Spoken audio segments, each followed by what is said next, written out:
నమస్తే. ఇన్నాళ్ళు నన్ను సపోర్ట్ చేస్తూ, ఎంకరేజ్ చేస్తూ మీ ప్రేమని నాకు అందిస్తున్న ప్రతి ఒక్కరికి కృతజ్ఞతలు. అలాగే ఈ వీడియో కూడా ఖచ్చితంగా మీకు ఉపయోగపడుతుంది. లైక్, షేర్ అండ్ సబ్స్క్రైబ్ చేసి మీ సపోర్ట్‌ని నాకు అందించండి. అలాగే ఈ వీడియో పట్ల మీకున్న అభిప్రాయాన్ని కామెంట్ సెక్షన్‌లో కామెంట్ చేసి తెలియజేయండి. ఇప్పుడు వీడియోని చూద్దాం. నమస్తే. Welcome to our channel. నేను పద్మిని. ప్రస్తుతంతో పాటు ప్రముఖ ఆధ్యాత్మికవేత్త, ప్రముఖ న్యూమరాలజిస్ట్, లక్ష్మీ నరసింహస్వామి ఉపాసకురాలు శ్రీమతి స్రవంతి గారు మనతో పాటు ఉన్నారు. మాట్లాడదాం. అక్క నమస్తే అక్క. నమస్తే పద్మిని. ఎలా ఉన్నారక్క? బాగున్నాను. కాటన్ చీరలు కూడా కడతారు మీరు? నాకు ఇష్టం చాలా. కానీ కాటనేనా ఇది? Chettinad cotton. Looking very beautiful. Thank you. అక్క, గురు పుష్యమి యోగంతో వస్తోంది అక్క. రేపు గురువారం, అంటే గురువారం పుష్యమి నక్షత్ర కలయిక. అయితే ఏదో కొన్ని గంటలు ఉండటం కాదు, మొత్తం రోజంతా ఉంది. సో ఎట్లా యూటిలైజ్ చేసుకోవచ్చు ఈ రోజుని? సాంఖ్యాశాస్త్ర నిపుణులుగా కూడా చెప్పండి. 21వ తారీఖు వస్తోంది కాబట్టి దానికి ఏమైనా వైశిష్ట్యం ఉందా? సంఖ్యాశాస్త్రం కూడా యాంప్లిఫై చేస్తోందా ఈ బ్యూటీని? What is your opinion? ఎలా యూటిలైజ్ చేసుకోవచ్చు ఆ రోజుని? తప్పకుండా చెప్తాను. ఎందుకు అనంటే గురు పుష్యమి నక్షత్రం రోజున ఆంజనేయ స్వామి ఉపాసన స్టార్ట్ చేసిన తర్వాత అసలు లైఫ్లో చాలా చేంజెస్ అనమాట. అండ్ మోర్ ఓవర్ ఇంకోటి ఏంటి అంటే మనుషుల యొక్క కలర్స్ అంటారు చూసారా, రియల్ కలర్స్, ట్రూ కలర్స్ అవన్నీ కూడా బయటపడము. మనుషులు అసలు ఎలాంటి వాళ్ళు ఏంటి అనేది మనకి తెలియడం, దిశానిర్దేశం చేయడం, నేను ఏం చేయాలి అని అనుకున్న దానికి నాకు ఒక క్లారిటీ రావడం అనేది జరిగింది. బ్యూటిఫుల్. అంటే పుష్యమి నక్షత్రం సిగ్నిఫికెన్స్ గురించి చూసుకుంటే గనక అవడానికి శని నక్షత్రం రూలింగ్ ప్లానెట్ అంటే సాటర్న్ అన్నమాట. అయితే అధిపతి ఆయన అయినా కూడా దానికి దేవత బృహస్పతి, గురు. అంటే సాటర్న్ ఎట్లాంటి వాడు అని అంటే గురువు అనేసరికి 2 చేతులు కట్టుకొని నుంచుంటాడు అనమాట. ఆయన డిసిప్లిన్ కదా చాలా. సో తప్పకుండా గురువుకి చాలా హెల్ప్ చేస్తాడు. అంటే పెద్దవాళ్ళు ఏం పెట్టినా కూడా, ఇక్కడ రవి పుష్యమి నక్షత్రము అని కూడా అంటాం. అంటే ఆదివారం కలిసి వచ్చినప్పుడు కూడా అవడానికి సాటర్న్ కదా అని అంటే అక్కడ గురువు కాబట్టి అక్కడ తన సొంతంగా తనకున్న ఈ ప్రాబ్లమ్స్ అన్ని కూడా పక్కకు పెట్టేసి గురువు అనగానే పనిచేసి పెడతాడు అనమాట. మళ్ళీ అలాగే రవి తండ్రిని కూడా గురువు కిందే భావిస్తాడు. అయితే ఇంకోటి మనం ఇక్కడ చూడాల్సిందే, పుష్యమి నక్షత్రం ఏంటి అని అంటే ఆ సెల్ఫ్ కాన్ఫిడెన్స్ని, డిసిప్లిన్ని మనకి పెంచుతుంది అని చెప్పచ్చు. పూజ స్టార్ట్ చేసుకుంటే మాత్రం చాలా బాగా అసలు జీవితంలో ఎప్పుడు అవ్వని పనులు ఎలా ఈజీగా అయిపోతూ ఉంటాయి అన్నమాట. అప్పుడే భగవంతుడు వచ్చి మన కోసమే ఆయన దిశానిర్దేశం చేశాడా, ఈయన మనకు నేర్పిస్తున్నాడా, మనకంటే కొత్త కోణం అనేది కనిపిస్తుంది అనేది ఖచ్చితంగా చెప్పచ్చు పద్మిని. చెప్తారా ఇప్పుడు ప్రేక్షకులకి? నాకు తెలుసు పర్సనల్ గా ఎలా చేస్తున్నారు, ఎంత అద్భుతంగా మీరు. ఆంజనేయ స్వామి పూజ చెప్తాను. అయితే మీరందరూ కూడా నెక్స్ట్ గురు పుష్యమి నక్షత్రం వచ్చేటప్పటికి ఈ ఆంజనేయ స్వామి దీక్ష తీసుకుంటాము అని చెప్పి మీరు దండం పెట్టుకోండి. అంటే ఇప్పుడు ఈ గురు పుష్యమి నక్షత్రం రోజు మీరు హనుమాన్ చాలీసా చదవడం అనేది స్టార్ట్ చేయండి. అసలు ఆంజనేయ స్వామిని ఆహ్వానించాలి ఫస్ట్ మన జీవితంలోకి. హనుమాన్ చాలీసా రోజుకి 3 సార్లు 11 సార్లు చదవడం స్టార్ట్ చేస్తే మళ్ళీ నెక్స్ట్ గురు పుష్యమి నక్షత్రం వస్తుంది చూసావా, అప్పటికి అసలు స్వామిని నమ్మడం అనేది అలవాటు అవుతుంది. ఎందుకంటే ఒకేసారి మీరు స్వామిది ఉపాసన తీసుకున్నారనుకోండి, ఆ స్ట్రెంగ్త్ ని అనుభవించే శక్తి మనకు ఉండాలి. ఎనర్జీ అనేది పాజిటివ్ అయినా నెగిటివ్ అయినా కూడా అబండెంట్ గా వచ్చినప్పుడు మనం దాన్ని తట్టుకోగలగాలి. సో హనుమాన్ చాలీసా చదవటం అనేది ఒక బేస్మెంట్ లాగా మనకి వర్క్ చేస్తుంది. బేస్మెంట్ లాగా వర్క్ చేస్తుంది. తప్పకుండా నెక్స్ట్ మనం గురు పుష్యమి నక్షత్రం ఎప్పుడుందో చూసి ఒక 1 రోజుల ముందే అందరి తీసుకొని ఆ దీక్ష అనేది మనం అప్పచెప్పి వాళ్ళకి ఎలా చేయాలి అనేది నేర్పిద్దాం. అప్పుడు అది మరి పర్సనల్ గా మీట్ అయ్యి చేసే పరిస్థితి ఉందా? ముందే చెప్తారా? అది కూడా ఒక ప్రోగ్రామ్ లాగా. ప్రోగ్రామ్ లాగానే ఒక ఆంజనేయ స్వామి గుడిలో చక్కగా అందరం కలిసి దీక్ష తీసుకుంటున్నాము ఈ పూజది అని చెప్పి ఆ పూజ ఎలా చేయాలి ఏంటనేది క్లియర్ గా ఎక్స్ప్లెయిన్ చేస్తాను నేను. ఓకేనా? తప్పకుండా. అయితే ఇప్పుడు పుష్యమి నక్షత్రానికి మనకి సెల్ఫ్ కాన్ఫిడెన్స్ ఒకటి పెంచుతుంది, డిసిప్లిన్ ఒకటి పెంచుతుంది అని చెప్పాను కదా. ఏం చేసినా కూడా ఎందుకు మనకి ఫలవంతం అవుతుంది, ఎక్కువ ఎందుకు చేస్తాము అని అంటే గనక ప్రతి నక్షత్రానికి డాట్స్ పెట్టి ఒక షేప్ ఉంటుంది పద్మిని. ఓకే, అవును. అవునా కాదా? అవును. ప్రతి నక్షత్రం షేప్ ఆఫ్ ద నక్షత్రాన్ని కొట్టండి, ప్రతి నక్షత్రానికి ఒక షేప్ ఉంటుంది. ఈ పుష్యమి నక్షత్రానికి ఆవు పొదుగు ఎలా ఉంటుందో అలాంటి షేప్ ఉంటుంది. ఓకే. అంటే ఆవు పొదుగు అంటే ఏంటి, ఇంకా అమ్మతనం అంతా అందులోనే ఉన్నట్టు కదా. మనం బ్రతకడానికి కానివ్వు, లేదు అంటే గనక అమ్మని ఆప్యాయంగా అక్కున చేర్చుకోవడానికి కానివ్వు, ప్రతిదీ మనకి పుష్యమి నక్షత్రం ఇస్తుందని చెప్పుకోవచ్చు. నేను పుష్యమి నక్షత్రం యొక్క సిగ్నిఫికెన్స్ చదువుతున్నప్పుడు నాకు అంటే సెలబ్రిటీస్ ఎవరు పుట్టారు పుష్యమి నక్షత్రం అని అనుకుంటే గనక అబ్దుల్ కలాం గారు, మోడీ గారు పుష్యమి నక్షత్రం అని చెప్పి రాసి ఉంది దాంట్లో. అవునా? అలాగే ఐశ్వర్య రాయ్, మాధురి దీక్షిత్, వీళ్ళందరూ కూడా పుష్యమి నక్షత్రం కిందకే వస్తారట. అంటే ఏంటి అంటే సెలబ్రిటీస్, అంటే సెలబ్రిటీస్ పుడితే ఏంటి అని మనం అనుకోవచ్చు. కానీ నేను చదివిన వాళ్ళు ఎవరికి వాళ్ళు వాళ్ళకు వచ్చిన పనిలో క్రమశిక్షణతో పనిచేస్తే ఎంత దూరం వెళ్ళగలుగుతారు, అంటే వాళ్ళు స్టార్స్ అన్నమాట. అవునా కదా?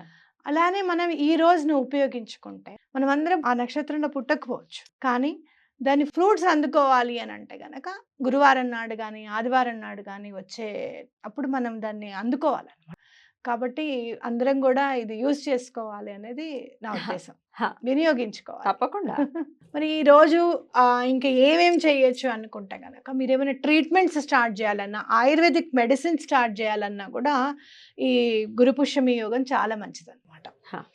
బంగారం కొనుక్కోవాలండి అని మీరు అనుకుంటే గనక, అయ్యో ఒక పావెత్తు బంగారం కొనడానికి కూడా మన దగ్గర లేదు అని గనక బాధపడితే చక్కగా పసుపు కొమ్ములు తెచ్చుకోండి. ఆ రోజు ఎన్ని తెచ్చుకోమంటారు? ఒక 21 తెచ్చుకోండి. చక్కగా మాల అల్లి అమ్మవారికి కానివ్వండి, లేకపోతే గురువుకు కానివ్వండి, చక్కగా శ్రీపాద శ్రీవల్లభులకి, లేకపోతే షిరిడి బాబా గారికి, నృసింహ సరస్వతి స్వామి వారికి, మీ ఇష్టం, అక్కల్కోట్ మహారాజ్, ఎవరైతే మీరు గురువుగా భావిస్తున్నారో వాళ్ళకి మీరు చక్కగా పసుపు కొమ్ముల మాల వేయండి. వేసి మీరు ఎవరిదైనా సరే చరిత్ర చదవడం స్టార్ట్ చేస్తే చాలా మంచిది. ఇక్కడ మరి రామాయణం చదవచ్చా అంటే చక్కగా రామాయణం చదవడం కూడా స్టార్ట్ చేయొచ్చు. ఎందుకంటే ఆంజనేయ స్వామికి గురువు దైవం అందరూ కూడా శ్రీరామచంద్రుడు కాబట్టి. అంతే, అవునా కదా? అవును. కాబట్టి అలా ప్రతిదీ మీరు ప్లాన్ ప్రకారంగా ఏం చేయాలి ఏంటి, పువ్వులు ఎల్లో కలర్వి తెచ్చుకోవడం, మీరు కూడా చక్కగా yellow dress, yellow saris, yellow పంచ అట్లాంటివి కట్టుకోవడం.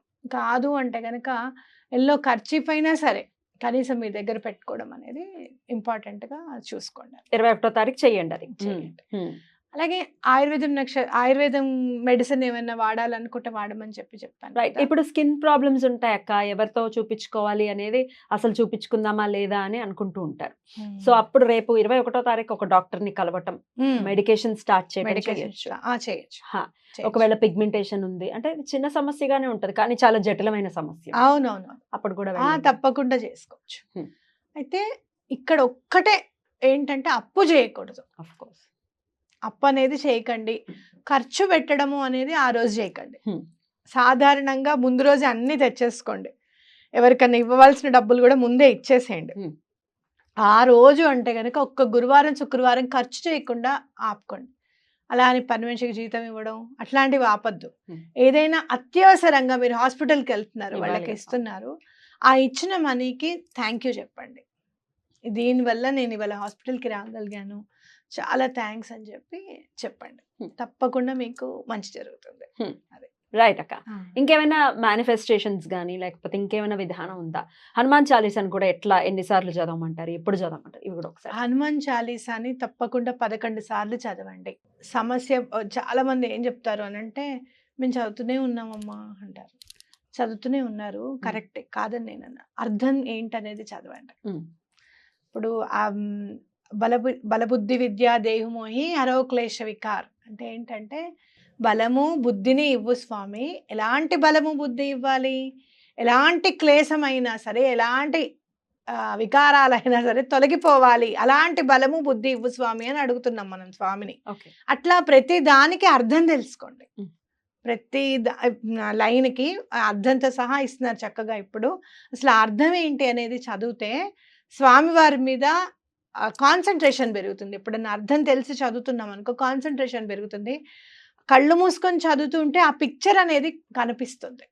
కాబట్టి ఇంకొంచెం దగ్గర అవుతాను స్వామికి అనమాట. అలా మీరు 11 సార్లు తప్పకుండా చదవండి. ఎలాంటి పనులైనా సరే, ఎంత జటిలమైన పనులైనా సరే, ఏమంటే డబ్బులు ఇవ్వట్లేదు, మేము ఇచ్చాము నాకు డబ్బులు ఇవ్వట్లేదు అని అనుకుంటే గనక, ఎలాంటి పనులైనా సరే, ఎలాంటి డబ్బులు ఇవ్వకుండా ఉన్నవైనా సరే, మీరు ఇచ్చి వాళ్ళు ఫోన్లు ఎత్తట్లేదు, ఇలాంటి బాధలు చాలామంది పడుతూనే ఉంటాము. అలాంటివి కూడా చేస్తారు. ఇంకోటి పర్సనల్గా చెప్తున్నా, ఎవరైతే ఎస్ అక్షరంతో స్టార్ట్ అవుతోంది మీ పేరు అని అనుకుంటే కనుక గురువుకి దండం పెట్టుకోండి. నాయన అన్యాక్రాంతంగా శని భగవానుడికి కూడా అన్యాక్రాంతంగా నా నుంచి డబ్బులు తీసుకునే వాళ్ళు నాకు దూరంగా ఉండాలి, నన్ను వాళ్ళు ఎప్పుడు డబ్బులు అడగద్దు, నేను ఇవ్వద్దు, బాధపడద్దు. ఫ్యూచర్ కోసం దండం పెట్టుకోండి. ఎటువంటి పరిస్థితుల్లోనూ వాళ్ళు ఎవ్వరు మీ దగ్గరికి రాకుండా సాటర్న్ కానివ్వండి, ఇటు గురువు కానివ్వండి, తప్పకుండా మిమ్మల్ని రక్షిస్తారు అనేది మనం తప్పకుండా చెప్పచ్చు అనమాట. మీతో పాటు నేను కూడా పెట్టుకుంటా. ఆఫ్ కోర్స్ ఎస్సే కదా. ఎస్ ఓన్లీ ఎస్ తో స్టార్ట్ అయిన ఎందుకంటే అందుకే ఎవరైనా అడిగినా ఎస్ ఎస్ ఎస్ అంటూ ఉంటామేమో. అక్కడి నుంచి వచ్చింది మరి. అవును, ఎక్కువ అడిగిన వాడికి చేస్తే పర్వాలేదు, అడగని వాడికి కూడా ముందే బయలుదేరిపోయి ముక్కును ఒకసారి ఎప్పుడు ముక్కు ముందుంటూ ఉంటుంది కదా, ఎప్పుడు దెబ్బ తగినా అణిగిపోతుంది అనమాట. అణిగితే గుర్తుంటుంది ముక్కు దెబ్బ తగులుతుంది అని, అది అడగదు మనకి గుర్తుండదు. బాగుంది. కాబట్టి తప్పకుండా గుర్తుపెట్టుకోవాలి. ఎందుకు అని అంటే గనక మన మంచితనం మనకి కాదు, మన ఇంట్లో వాళ్ళని కూడా ఇబ్బంది పెడుతుంది. ఎప్పుడు ఇలానే చేస్తుంది, ఓసారి అంటే క్షమిస్తారు, రెండోసారి అంటే అయ్యో పాపం అంటారు, మూడోసారి దీనికి ఇది ఎప్పుడు అలవాటే, దీంతో పాటు మమ్మల్ని కూడా ఇబ్బంది పెడుతోంది అని చెప్పి వాళ్ళు కూడా ఇంకో 4 మాట్లాడడం స్టార్ట్ అవుతుంది. కాబట్టి హెల్ప్ చేయడం అనేది చాలా మంచి గుణము, కానీ అది వ్యసనం కాకూడదు ఎటువంటి పరిస్థితుల్లో. కాబట్టి మనం అది గుర్తుపెట్టుకోవాలనేది, మనం ఎప్పుడు కూడా యువర్ ఎస్ అనేది, ఎస్ అక్షరం నీ పేరు అనేది గుర్తుపెట్టుకొని తరచు చూసుకుంటూ ఉండాలన్నమాట. బ్యూటిఫుల్ గా ఎక్స్ప్లెయిన్ చేశారు. గురు పుష్యమి యోగం మరి 3 కూడా వస్తుంది కదా, ఒక న్యూమరాలజిస్ట్ గా ఎలా చూస్తారు ఈ డేని? 3 అంటే జూపిటర్. అలాగే 3వ నెంబర్ ఏంటి అంటే ఎలాంటి యోగాన్నైనా కూడా చాలా పరిపూర్ణంగా మనకి అందేటట్టుగా చూస్తుందన్నమాట. అంటే సక్సెస్ రేట్ అనేది చాలా ఎక్కువగా ఉంటుంది ఈరోజు ఏదైనా పూజ చేసుకుంటే అని చెప్పుకోవచ్చు. మరి ఆంజనేయ స్వామిని ఒక్కరినే పూజించాలా అండి? మాకెప్పుడు కూడా మేము కొంతమంది ఉంటారు, మరి అది నిజమా కాదా అనేది నాకైతే తెలియదు. మాకు ఆంజనేయ స్వామి పూజ చేస్తుంటే కలిసి రావట్లేదండి, గొడవలు అవుతున్నాయని చెప్పిన వాళ్ళు ఉన్నారు. అంటే ఆ పాజిటివ్ ఎనర్జీని తట్టుకోలేక అలా అవుతుందేమో అని నాకు అనిపించింది. ప్రపంచంలో ఎవరూ చెప్పలేదు, మీరొక్కరే చెప్పారు అని కూడా నేను అన్నాను. అంటే ఆంజనేయ స్వామి చదువుతుంటే గొడవ అవుతుంది అని చెప్పి. ఆంజనేయ స్వామిని ఒకవేళ మీరు పూజిస్తే అట్లా మీకేమన్నా ఉంది అని అనుకుంటే గనక ఏదైనా గురువుని దండం పెట్టుకోవడం అనేది చాలా ఇంపార్టెంట్. వెంకటేశ్వర స్వామిని పూజించండి, ఎందుకంటే సాటర్న్కి సంబంధించిన నక్షత్రం కాబట్టి మనం సాటర్న్ ఇంపాక్ట్స్ వెళ్ళిపోవాలి, అలాగే గురువుకి సంబంధించిన పాజిటివ్ అంతా రావాలి, సాటర్న్కి సంబంధించిన పాజిటివ్ అంతా ఉండాలి. జాతకంలో గురువు బాగాలేకపోయినా కూడా ఈరోజు పూజ చేసుకుంటే చాలా మంచి ఫలితాలు వస్తుంది అన్నమాట. కాబట్టి ఇలాంటివన్నీ చూసుకొని ఎవరైనా గురువుని పూజించడం అనేది స్టార్ట్ చేయండి. బ్యూటిఫుల్, చాలా అద్భుతంగా తెలియజేశారు.